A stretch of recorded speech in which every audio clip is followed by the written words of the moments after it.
మీరిద్దరూ భార్యాభర్తలుగా ఉండాలి.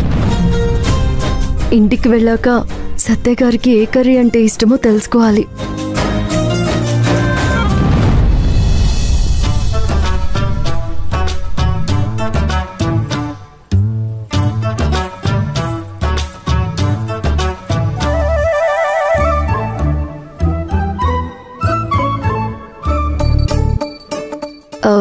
రీల్స్ చేస్తున్నారా?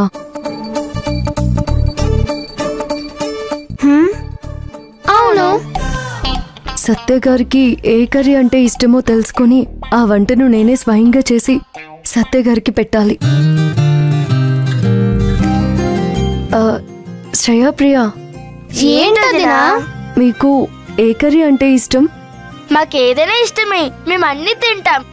అవునా, అన్ని తింటారా? వదినా, మీరు ఏదో విషయం రాబట్టడానికి ఇబ్బంది పడుతున్నట్టున్నారు. అమ్మో, మీరు తక్కువ వాళ్ళు కాదు.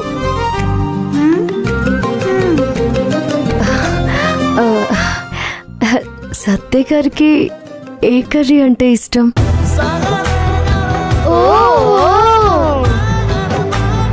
అది అసలైన కదా. మా అన్నయ్యకి ఏమిష్టమో అది తెలుసుకోవాలనుకుంటున్నారు కదూ. మా అన్నయ్యకు కాకరకాయ కూర అంటే చాలా ఇష్టం. Thank you.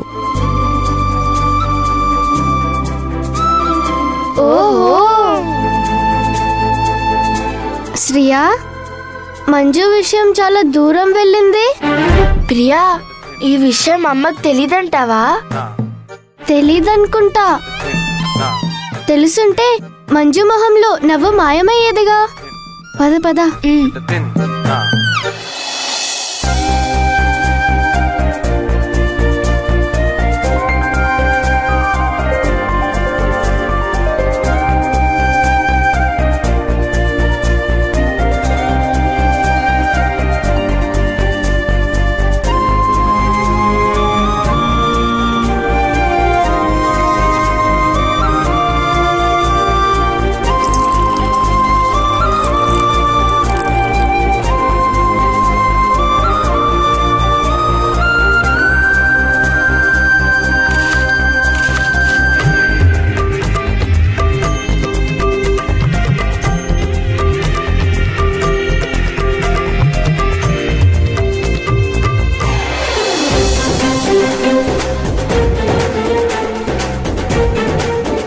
ఏం కూర చేస్తున్నావమ్మా? కాకరకాయ కూరనా? అవును మామయ్య. నాన్న, మన ఇంట్లో కాకరకాయ కర్రీ అంటే ఎవరికి ఇష్టం? ఇంకెవరికి? మన సత్యాకే. వాడికి కాకరకాయ అంటే చాలా ఇష్టం. అన్నయ్య కోసమే తను కాకరకాయ కర్రీ చేస్తుంది.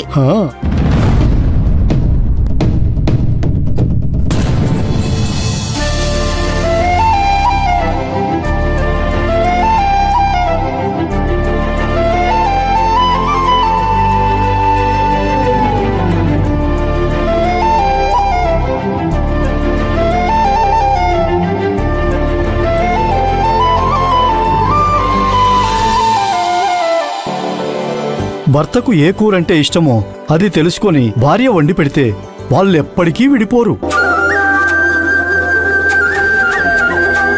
ఈ కాకి పిల్ల సత్యాన్ని తన గుప్పిట్లో పెట్టుకోవడానికి వాడికి ఏ కూర ఇష్టమో తెలుసుకుని మరీ చేసేస్తోంది.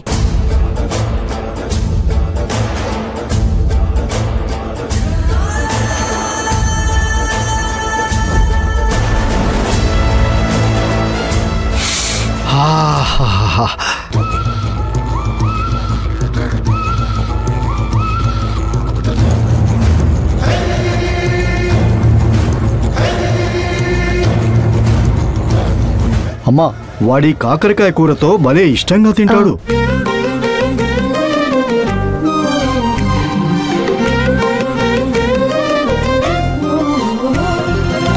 నా కొడుకుని నీ వంటలతో పడగొడుతున్నావా?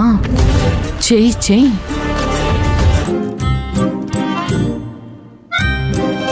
సత్య గారు ఎక్కడున్నారు? వేడివేడిగా భోజనం చేస్తే బాగుంటుంది. ఇంకా రాలేదు కదా, రమ్మని కాల్ చేద్దాం.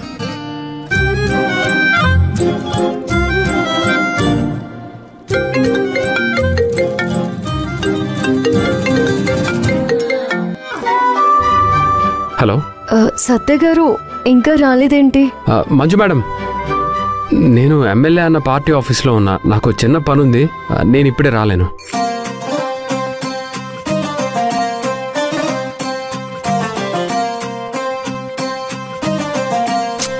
అయ్యయ్యో, కష్టపడి చేసినట్టున్నావు. ఏమంటున్నాడు? రాను అంటున్నాడా? అయ్యో, చేసిన వంటంతా వృధాయే అన్నమాట.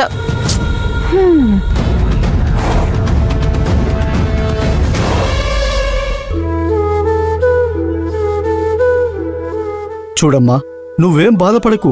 చూడు, నీకో మంచి ఐడియా ఇస్తాను నేను.